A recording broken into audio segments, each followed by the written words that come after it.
जब आदमी ओम हरि अल्लाह वाहिगुरु गॉड खुदा रब से जुड़ जाता है या उसका कोई मुरीद कहलाता है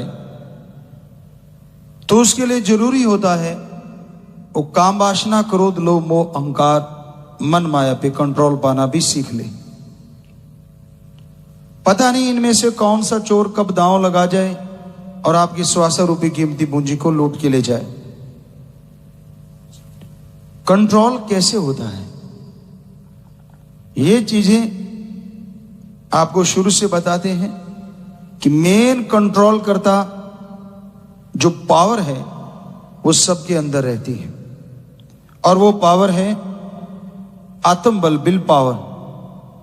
उस आत्मबल से आप अपने तमाम विचारों को, तमाम बुरे ख्यालों को बदल के असीम शांति हासिल कर सकते हैं। पीस ऑफ माइंड, दिमाग की शांति यहां पे होगी, सफलता उसके कदम जरूर चूमती है। हर इंसान की टेंशन अलग अलग तरह की होती है। छोटा बच्चा है उसको टेंशन शुरुआत में होती है मां का दूध। बड़ा हो गया टेंशन होती है खिलौना, कपड़े। पड़ोसी बच्चे के पास ज्यादा है तो वो चक्कर पड़ गया। धीरे धीरे टेंशनें भी बढ़ती हैं जैसे जैसे इंसान बढ़ता चला जाता है। अब स्कूल में जाने लगा, पुराने टाइमों में तो टीचर का डंडा, आजकल लिखा हुआ नोट मां बाप के हाथ ना चला जाए। टेंशनें बस ये सीमित हैं। पढ़ाई में इतने नंबर लेने मां बाप कह देते हैं, एक और टेंशन। मां बाप का फर्ज है कहना, तो आपकी भी हिम्मत होनी चाहिए कि उस फर्ज को अता करके दिखाएं, उससे बल्कि आगे निकल जाएं, पर टेंशन नहीं। लेकिन टेंशनें यूं बढ़ती चली जाती जैसे जैसे उम्र बढ़ती, स्कूल से कॉलेज यूनिवर्सिटी, जैसे जैसे आप बढ़ते गए आगे टेंशनें बढ़ती गई और बॉडी को कंट्रोल करना मुश्किल होता जाता है। काम वासना क्रोध लोभ मोह अहंकार किसी न किसी रूप में फन उठाने लगते हैं। पर अगर जिसने एम बना लिया हो, लक्ष्य बना लिया हो कि मैंने इसे हासिल करके छोड़ना है, वाकई जिंदगी में मकसद तो कोई होना चाहिए, उद्देश्य कोई होना चाहिए, उसके बिना जिंदगी अधूरी है। हर किसी का जिंदगी का कोई ना कोई उद्देश्य, कोई ना कोई मकसद जरूर होता है। टारगेट कह लीजिए, उसको अचीव करना है, उस तक पहुंचना है। लेकिन उस तक पहुंचने के लिए कभी भी ऐसे कर्म ना करो जिन्हें पाप गुनाह कहा जाता है, क्योंकि वो करके आप अचीव कर भी लेंगे तो भी आपके माइंड में शांति नहीं रहेगी। अमन चैन आपके अंदर से खो जाएगा, बेचैनी का आलम हो जाएगा। पैसा आप कमा लेंगे लेकिन आत्मिक शांति, चैन, तंदुरुस्ती गवा लेंगे। इसलिए अपने बारे में सिर्फ ये सोचो कि आपने एक निशाना बनाया है, उसको पूरा करना है। हर किसी के अपने अपने निशाने होते हैं। बच्चों के कोई टीचर ही बनना चाहेगा, कोई डॉक्टर ही बनना चाहेगा, इस तरह इंजीनियर, लेक्चरर, साइंटिस्ट इत्यादि इत्यादि। उनका एम वो बना के चले तो ज्यादा बेहतर है। जनरल नॉलेज भी उसी चीज का ज्यादा रखें तो ज्यादा बेहतर है। वैसे दिमाग सुपर कंप्यूटर को बनाने वाला है, बहुत पावरफुल है आदमी का दिमाग, बहुत पावरफुल। इस्तेमाल करना आ जाए, इसको चलाना आ जाए, और जो इसका सही इस्तेमाल करता है, यकीन मानो वो हमेशा बुलंदियां छूता रहता है, मंजिलें उसकी तरफ चली आती हैं। जो ये चीज नहीं करते उनके मुश्किलें आनी शुरू हो जाती हैं। एमलेस जिंदगी, उद्देश्यहीन जिंदगी कोई जिंदगी नहीं होती। उद्देश्य तो बुरे भी होते, कई वो एम बना लेते हैं कि मैं ये अचीव करूंगा। ये नहीं होना चाहिए। इसलिए हम हमेशा कहते कर्म योगी के साथ ज्ञान योगी पहले होना जरूरी है, कि जो भी कर्म करने लगो उससे पहले आपको पता हो कि इस कर्म का मतलब क्या है। तो गृहस्थ जिंदगी में जब आप जी रहे हैं, बचपन में जी रहे हैं, जवानी में जी रहे हैं, ब्रह्मचार्य में, तो ये चीजें लाजमी होती हैं कि आप एम लेके चलो। हंसना खेलना कोई बुरी बात नहीं, अच्छा है। आपका उद्देश्य आपको जल्दी मिलेगा क्योंकि दिमाग फ्रेश रहता है। पंजाबी में एक कहावत है, पुराने समय सुना करते थे, हंसदे देखकर बसते। उसकी वजह है, मान लीजिए कोई भी परिवार में से जाता है बाहर और जब वापिस आता है थका हारा, काम धंधे निपटा के, और आगे से कोई रोने वाला चेहरा मिल जाए तो बेचारे की थकावट दुगनी हो जाती है। और ऐसा थक हार के या काम धंधा करके, चाहे वो दिमाग का चाहे शरीर का, कोई घर में आता है और सामने जो आपके परिवारजन है हंसते मिले, पानी का गिलास कहीं पेश हो जाए तो पूछो मत। चलो इतना नहीं तो कम से कम चेहरे पे मुस्कुराहट तो ला ही सकते हो। यकीन मानो थकावट आधी रह जाती है। ये अपनों में एक अनुभूति होती है, एक खुशी की लहर होती है। तो इसलिए भाई बहनों, जो भी आप में से नौकरी करता है या दोनों ही करते हो, तो चलो जब भी इकट्ठे हो कम से कम खुश हो के तो मिलो। परेशानियों के लिए बाकी टाइम पड़ा है उसको हल करने के लिए। कई तो उठते ही टूट पड़ते और जब तक सोता नहीं टूटते ही रहते हैं, नींद नहीं आती जब तक। बेचारे जाएं तो जाएं किधर, कोई रास्ता ही नहीं मिलता। और कईयों को बिना वजह टेंशन है। एक कहावत पंजाबी की बार फिर ख्याल में आ गई, लंडा चिड़ा पहाड़ा दा साथी। कि पहाड़ी एरिया में रहता, ऊपर ज्यादा उड़ा नहीं जाता, ठीक है थोड़ा उड़ लेता, अपने दायरे में रहता है, उसको भी टेंशन। किस बात की भाई? शरीर की टेंशन। मालिक ने एक दिन ले जाना है, तंदुरुस्ती रखो, एक्सरसाइज करो। वो चाहे तो कहीं भी घूमते रहो, बाहर नहीं बांका होने देता, और वो चाहे तो सोते को बाहर ले जाता है, एक पल में उड़ा ले जाएगा। अगर वो उड़ा ले जाता है तो फिर आप कैसे रोक लोगे उसको? किस बात की टेंशन आपको? शरीर में कोई परेशानी है तो बूस्ट करो ना अपने विल पावर को कि हाँ कोई बात ही नहीं है, राम जाने उसका काम जाने, हमने जिंदगी उसको सौंप दी, वो जैसे रखेगा रखेगा, अपने तो कर्म करते रहना है, टेंशन फ्री। पर हम हमेशा कहते हैं कि 10-10 बजा के रखा करो। आपने कभी पुराने टाइम से देखा होगा, घड़ी कोई भी दिखाई जाए उसकी मशहूरी दिखाते ना तो 10 बजे होते। कुछ तो घड़ी का नाम भी दिख जाए इस वजह से क्योंकि 12 या बजते हैं, वहां पे एक नाम भी लिखा होता है, नीचे भी लिखा होता है कि सुइयां ऐसे ना आ जाएं।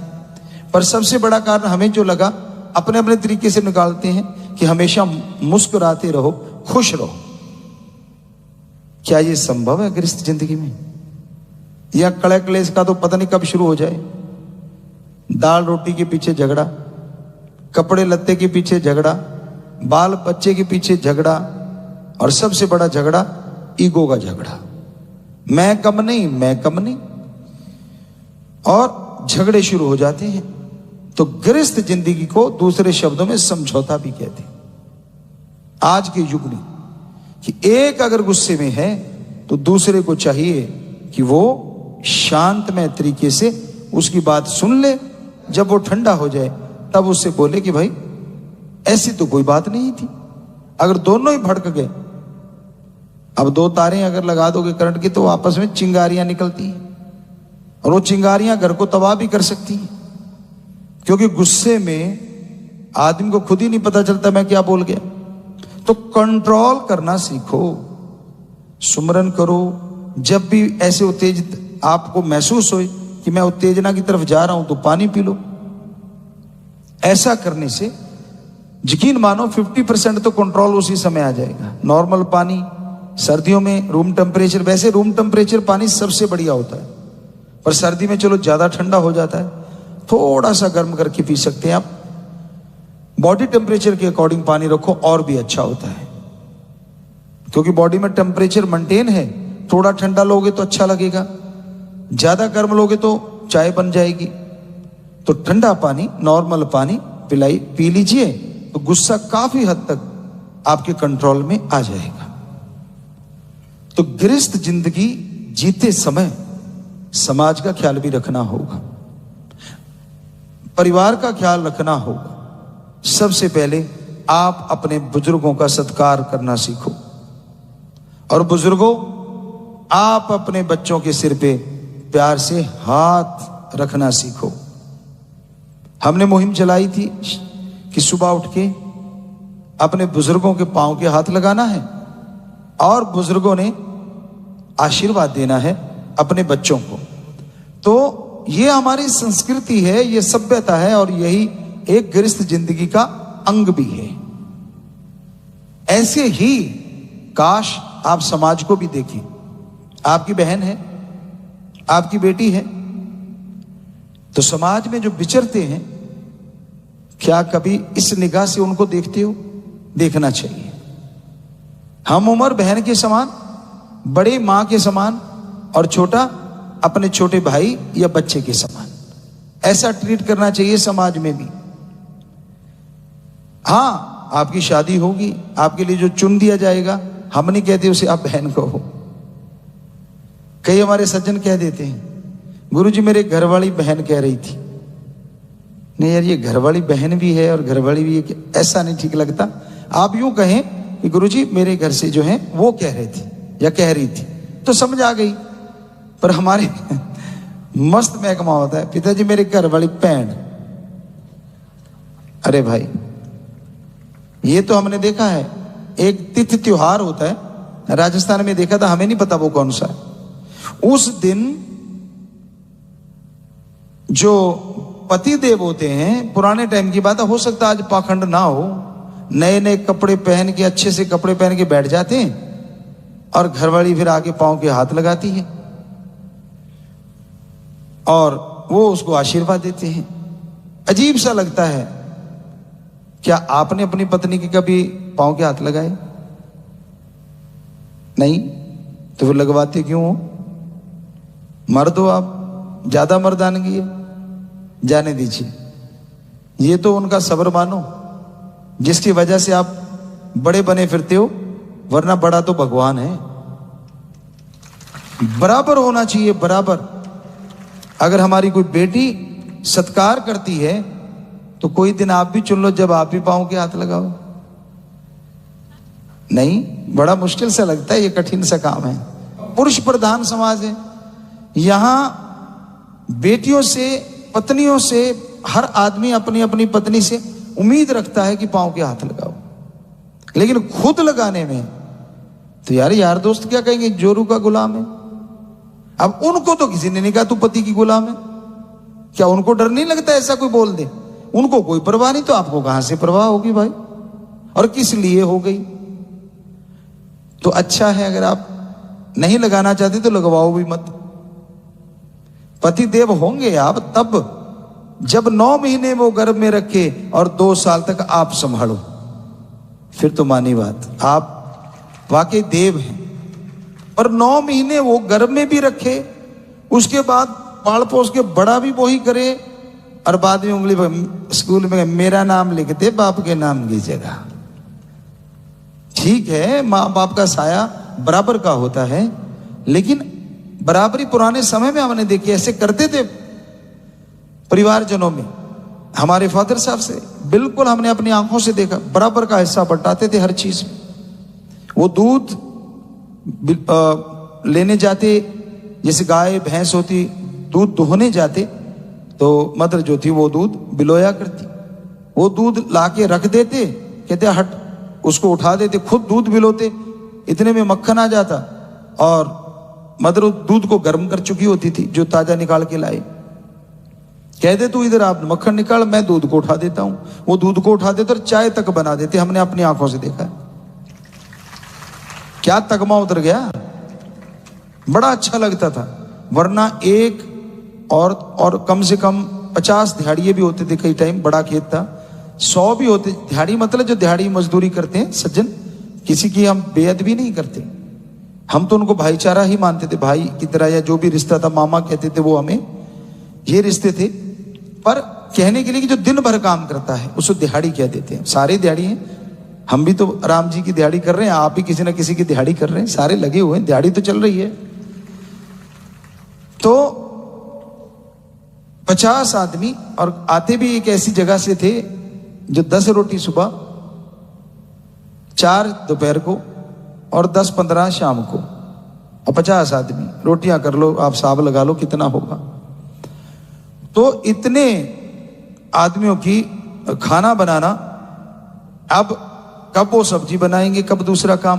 तो फादर साहब हमारे वही चटनी बनाना, सब्जी बनाना, ये तो फिक्र मत कर, तू इधर कर काम और इधर हम। तो ये होता है मर्दानगी हमारी निगाह में। 7-2 बेटियों, इतना भी किसी को गुलाम मत बना लेना कि सारे काम ही करवाती रहो, कि पिताजी ने बोल दिया। नहीं नहीं, 50-50%। चलो जितना भी, अगर कोई खेती बाड़ी में जाता है या नौकरी पेशा है, तो फिर तो जो घर गृहस्थ को संभाल रही है, अन्नपूर्णा भी होती है, परिवार को संभालती है, तो उसका ही फर्ज बनता है कि वो बनाए सब, क्योंकि वो तो बाहर गए हुए हैं, वहां भी काम धंधा चल रहा है। कहीं सोचो कि खेत से आके मेरे लिए बनाएगा, ना ना ना ना ना, ये मत कर बैठना। हमारी तरफ से ऐसा कुछ नहीं, क्योंकि सारा दिन जो खेत में इतना जोर लगा के आता है तो परिवार के लिए आता है, आपने खाना बनाना है। तो कहने का मतलब समझौता, ये है गृहस्थ जिंदगी के लिए सुख में टिप्स कह लो, या आप जो भी कहना चाहते हो, अगर अमल कर लो तो भाई ये गृहस्थ जिंदगी की एक चर्चा है जो पवित्र वेदों में भी बताएगी, और जो हमने दुनिया को देख के अनुभव किया। झगड़े तब होते हैं जब ईगो अड़ जाती है। कई परिवारों को देखा हमने बिठा के, झगड़ा होता ही नहीं, बात कुछ भी नहीं होती, और झगड़ा बहुत बड़ा हो जाता है। और बात निकलती है छोटे बच्चों वाली, तू मेरा लिखने वाला वो पेन चुरा के ले गया, मेरा कलम तोड़ दी। पुराने टाइमों में होता था, एक वो स्लेट पे लिखा करते थे, उसे चौक या बर्ता कहते थे, बर्ता भी बोला करते थे कि ये तो मेरा इसने तोड़ दिया। अरे तोड़ दिया लिखेगा तो फिर भी, लेकिन ना वो बातें होती है कई बार मियां बीवी के अंदर, परिवारों के अंदर, छोटी छोटी बातें, कोई मतलब ही नहीं है, छोड़ दो तो छोड़ दो। इतना तो छोड़ना भी चाहिए, क्योंकि आदमी भगवान तो है नहीं, कमियां तो सब में होती हैं। सिर्फ भगवान ओम हरि अल्लाह वाहिगुरु गॉड खुदा रब में कोई कमी नहीं होती, सदगुरु में कोई कमी नहीं होती, वो मालिक है। सो अमल करना जरूरी है। सुख चाहते हो तो जिंदगी जीने का ढंग सीख लो। और जो अकेला रहना चाहते हैं, कोई ब्रह्मचर्य पे रहना चाहता है, उसे तो फिर गृहस्थ जिंदगी में पढ़ना ही नहीं चाहिए। काम, वासना, क्रोध, लोभ, मोह, अहंकार, मन, माया, ये 7 चीज तो उसके आसपास नहीं भटकनी चाहिए। पर हमने देखे हैं ऐसे सज्जन भी, उनको जरा सा कोने लगा दो ऐसे लगता करंट लगा। एक जगह तो हम देख रहे थे, गए वहां कि भाई यहां चर्चा होगी मालिक के नाम की, जाके बैठे और एक सज्जन बैठे थे, उनके पास भी ऐसे बैठा था पालथी मारे यूं। अब सार्वजनिक सभा है, सभी लोग वहां आए हैं, तेरा कोई वो पर्सनल एकांतवास तो है नहीं, ऐसा रहना तो एकांतवास में कर। लेकिन वो ऐसे बैठा था, दूसरा आगे पास बैठा, कोनी लग गई, साथ के साथ चमाट धर दिए, पटाखा बोला। नहीं ये क्या हो गया? हमने कहा क्या हुआ था? कहता जी कुछ नहीं, मैं तो बैठा था, जरा सा यूं किया तो हल्की सी कोनी ऐसे टच हुई है। उससे पूछा, कहता मेरी भक्ति में खलल डालता है। हमने कौन सी भक्ति? जिसके अंदर इतना गुस्सा भरा पड़ा है, उस कब की भक्ति और कौन सी भक्ति? भक्त वो होते हैं चाहे 1000 गालियां भी कोई दे जाए, उनके लिए भी दुआएं करते हैं, चुप रहते हैं। तो ये संयम बचपन से लेके गृहस्थ जिंदगी तक हर किसी में होना हो, जरूर होना चाहिए, हर हाल में होना चाहिए। और इसकी नींव पड़ती है ब्रह्मचर्य में। तभी से अगर आप संयमी हो जाते हैं, आप संयम रखते हैं, तो यकीन मानो बड़े होके भी घर परिवार को सुखी रखोगे और समाज को सुखी रखोगे। सतगुरु मुर्शिद कामिल शास्त्र नाम जी दाता रहबर ने जीवों को सच का संदेश दिया, सच के राह पे चलने के लिए ऐसा मूल मंत्र गुरु मंत्र दिया जिससे इंसान के अंदर ताकत आए, शक्ति आए और वो सच के राह पे बेहिचक चल सके। सच के राह पे चलना, दूसरे शब्दों में बोलें तो हकीकी इश्क के रास्ते पे चलना कोई मामूली बात नहीं होती। प्रेम कमाना, शेर जगाना डरपोकों का काम नहीं। सोए हुए शेर को अगर कोई छेड़ दे तो वो सीधा गले को आता है। ऐसा होते देखा हमने अपनी आंखों से। तो वैसे ही इस घोर कलयुग में यहां बुराई का बोलबाला है, झूठ, कुफर, ठगी, बेईमानी, भ्रष्टाचार, काम वासना, क्रोध, लोभ, मोह, अहंकार, मन माया में लोग बुरी तरह से लिप्त हैं, बुरी तरह से खोए हुए हैं। ऐसे घोर कलयुग में, ऐसे भयानक समय में कोई ओम अल्लाह वाहिगुरु राम का नाम जपे बहुत बहुत मुश्किल है, और नाम जप के फिर सेवा करने लगे और ज्यादा मुश्किल है। और सेवा करके दृढ़ यकीनी और दृढ़ विश्वासी बन जाए ये और भी मुश्किल है, क्योंकि आदमी हवा में जल्दी आ जाता है। चार लोग सलामें कर दें, उसे लगता है मैं कुछ और हूं, बाकी आदमी सिर्फ इन पशु है, मैं ही आदमी हूं। क्योंकि जैसे कोई मालिक के प्यार में आगे बढ़ता है तो लोगों की निगाह का केंद्र बनता है, पर भक्त वही होता है जितना सत्कार करे, सह के रहे, झुके रहे और अपने आप को छुपा के रखे। अहंकार, खुदी और गुरु पीर फकीर के वचनों से उल्ट चलने वाला वो कभी खुशियां हासिल नहीं कर सकता। तो इश्क के रास्ते पे चलना ऐसा होता है, बरसात में जैसे दोमट माटी, चिकनी माटी पे चलना, मुल्तानी माटी पे चलना, जिसमें फिसलने का बहुत बहुत डर रहता है। पहले आश्रम शाह मस्ताना जी दाता रहबर के नाम पे जो पहला आश्रम है, हम आया करते 1972-73 से। उसका आंगन कच्चा था, दरवाजा पक्का था। बरसात आ जाती तो ये होता कि लोग बाहर भी चिकनी माटी, दोमट माटी थी, अंदर भी थोड़ा ऐसा ही था। लोग आते, पांव के साथ वो मिट्टी लग जाती और पक्की जगह पानी खड़ा हो जाता है कि दरवाजा वो नीचा हो गया, आसपास ऊंचा हो गया, तो उसमें पानी बरसात का थोड़ा रुक जाता। तो फिर वो माटी वहां पे आ जाती और जो भी कोई आता दड़ाम दड़ाम गिरते चले जाते। जो ढंग से थोड़ा सा यूं यूं करके चलता तभी पता चलता पैर निकल जाते नीचे से। तो कहने का मतलब वो सतगुरु की रजा शायद यही देखते होंगे कि कौन दीनता से चलता है। जो निगाह रख के चलता वो गिरता नहीं था, और जो निगाह रखे नहीं चलता पता नहीं कब दड़ाम पड़ता। बहुत लोग गिरते, दूसरों को भी गिरा लेते जो आसपास वाले होते, तो उसको पकड़ के उठाते उठाते भी दो चार और खिसके जाते साथ ही। तो ये सतगुरु की रजा, उसकी मर्जी ऐसा बनाया, और ये ऐसा प्यार मोहब्बत का रास्ता है।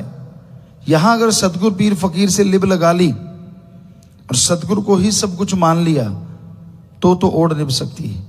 अगर बंदों के चक्कर में पड़ गए कि ये बंदा यार पिताजी के नजदीक, वो बंदा यार राम के नजदीक, ये तो भक्ति करने वाला यार, ये तो फलाना यार, फिर तो गए भाई। ओढ़ निभानी सवाल ही पैदा नहीं होता। आशिक बने हो तो सतगुरु अल्लाह राम के लिए, और सुनते हो तो अपने पीर फकीर गुरु मुर्शिद की, तो सिर्फ उसकी सुनो और उसी से लिब लगा के रखो। किसी ने टोक दिया, किसी ने रोक दिया और आप पूंछ उठा के भागे कि मैं नहीं आता, तो ये कैसी आशिकी है आपकी? अजीब आशिकी है। आदमी आदमी है, वो कुछ भी बोल सकता है। पीर फकीर कभी किसी को बुरा नहीं कहते। तो आदमी की सुनते ही क्यों हो? वो अपनी ड्यूटी दे रहा है, वो अपने जितना उसको बुद्धि मिली है और जितना उसमें आदतें हैं वो उससे मजबूर है। एम एक ही होना चाहिए, लक्ष्य एक ही होना चाहिए, अपना गुरु पीर फकीर और अल्लाह वाहिगुरु सतगुरु मौला। दूसरा लक्ष्य तो होना ही नहीं चाहिए। जो सेवा करते हैं और दूसरा लक्ष्य बना लेते हैं, सेवा आती है दया में रहमत चली जाती है, आती है चली जाती है। क्योंकि ये सिर है अमानत सतगुर दी, दर दर ते चुकाया नहीं जानता। दर दर का मतलब ये नहीं होता किसी और दर के, आदमी के आगे भी झुकते रहे, उसको भी मालिक मानते रहे और वो भरा हुआ बुराइयों का पुतला है तो आपको बुराइयां ही बख्शेगा। यहाँ एक पंच कल्याणा हुआ करता, हंसाता था वो कि वो किसी के साथ चला गया। आपको कई बार बात सुनाई है। बाबा था, कहता कोई वैसे ही रिद्धि सीधी वाला, और मैं ही साथ हो गया। कहता एक जैसे थे हम दोनों, रजाई रह के बैठ के, सुबह सुबह सर्दी का मौसम था और एक लड़की आई, कहता 5 रुपए मेरे आगे रख दिए, बाबा सिर ते हाथ फेरो। कहते मैंने ऊपर से कपड़ा हटाया कि बेटा बाबा उधर है, आशीर्वाद लेना तो उधर जा, मेरा हाथ तो मेरे सिर पे घूमता रहा, एक भी बाल नहीं रहा।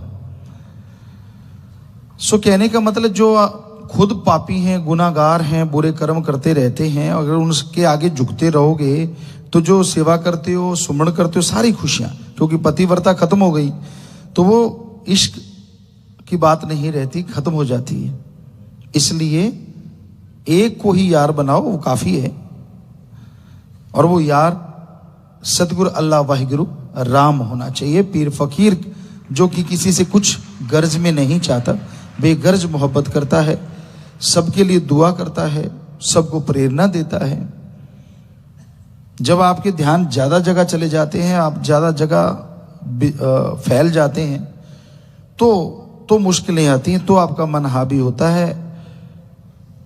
और सतगुरु मुर्शिद को कहीं ढूंढने नहीं जाना होता। आप सुमन करो, बचनों पे रहो, आपके अंदर ही उसने प्रकट हो जाना है। जितने चाहे सारी रात बातें करते रहो, वो तैयार है। ये तो आपके हाथ में, जागते करो सोते करो, पर सुमन एक बार तो उससे लिव लगानी पड़ेगी ना। और सुमन कितना करना चाहिए? घंटा सुबह शाम लगातार करते रहिए। उसमें कहीं भी इनकार नहीं होना चाहिए। लगातार, पता नहीं कब आपकी वो आंख बन जाए कि आप सारी रात, आप क्या सोचते नहीं है, लाखों लोग हैं सत्संगी जो आज ऐसे बातें करते हैं, सारी रात चलती रहती है। सोते हैं तो, जागते हैं तो एहसास होता रहता है, खुशबू आती रहती है, पता नहीं क्या क्या। वो तो जो तन लागी सो तन जाने, उसको ही मालूम होता है। तो भाई ध्यान से सुनिए बात। फकीर कोई ये नहीं कहते कि हम आपको कोई बद्दुआ देंगे, हम आपको बुरा कहेंगे, पर कम से कम बात सुनो तो पूरी ध्यान से, और सुन के अमल किया करो। अमल के बिना बेड़े पार नहीं। और जो ध्यान से सुनते ही नहीं, अमल कहां से होगा? बात को ध्यान से सुनो, मानो, फिर मालिक के इश्क पे चला जा सकता है। उसके इश्क का रास्ता हमने सभी धर्मों में पढ़ा कि जो अल्लाह वाहिगुरु राम के इश्क का रास्ता है वो तलवार की तरह तीखा है। और उसका कारण ही ये है कि आपको अपने अंदर की बुराइयां छोड़नी होंगी, अपने अंदर की बुरी आदतें बदलनी होंगी। और अंदर की बुरी आदतें छोड़ोगे, अपने अंदर की बुराइयां छोड़ोगे, तभी सतगुरु अल्लाह वाहिगुरु राम दर्श दीदार देंगे। दूसरों की बुराइयां गाना, दूसरों की तरफ इशारा करना बड़ा आसान होता है। खुद के अंदर कितने पाप किए हैं, कितने गुनाह किए हैं, उसकी कोई गिनती नहीं करता। और मालिक की कृपा ना हो, 100 ताने, 100 उलाहने इंसान देता रहता है। कदम कदम पे वो जान बचाता है, आने वाले भयानक रोगों को चुटकी में बदल देता है, ठीक कर देता है। वो परोपकार भूल जाता है। आदमी की इच्छाएं इतनी बढ़ गई हैं, मालिक उसकी 99 इच्छा पूरी कर दे, उसका गुण नहीं जानेगा, और 100 में से एक इच्छा अगर रह जाए उसका अवगुण उठा लेगा, और 100 में भी पूरी होगी तो 200 और इच्छाएं तैयार हैं। तो आदमी को शुक्राना करना कभी भूलना नहीं चाहिए। हमेशा मालिक के नाम का शुक्राना करो, मालिक से मालिक को मांगते रहो, और हमेशा उस परम पिता परमात्मा से डर के रहो। आपको लगता है हम कहते हैं हर बॉडी में बेपरवाह जी ने ये फरमाया है, इस जन्म में ये 2 काम करो, एक नाम जपो और प्रेम करो, किसी जीव का दिल न दुखाना कभी, मौत याद रखो, मालिक से डरो, उससे डर के रहो। भय भी ना भाव कभी ना आए, कभी नहीं आए। मतलब गुरु साहबानों ने, पीर फकीरों ने, सभी ने कहा है कि उसका अगर भय है तो प्यार बढ़ता है, क्योंकि मालिक का अगर भय रखेगा तो कोई बुराई नहीं करेगा कि यार अल्लाह वाहिगुरु राम को क्या मुंह दिखाएंगे।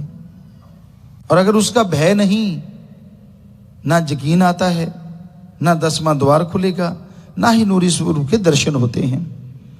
तो भय रखना अति जरूरी होता है। जिनके अंदर उसके प्रति भय है फिर भी वो मालिक के रास्ते पे चल रहे हैं, उसके भय को हमेशा याद रखो, उसके नाम का जाप करो, उसकी बनाई औलाद से निस्वार्थ भावना से प्यार करो। मतलब ये होता है कि किसी को बुरा ना कहो, किसी की चुगली निंदा ना करो, किसी को गलत ना बोलो। ये है बेगर्ज प्यार। ये नहीं कि घर घर जाके आप प्यार करने लगे जाओ कि भाई मैं प्यार करने आया हूं बेगर्ज। ये प्यार नहीं होता। मतलब कभी किसी का बुरा ना सोचो, गलत ना बोलो, कड़वा ना बोलो किसी को भी।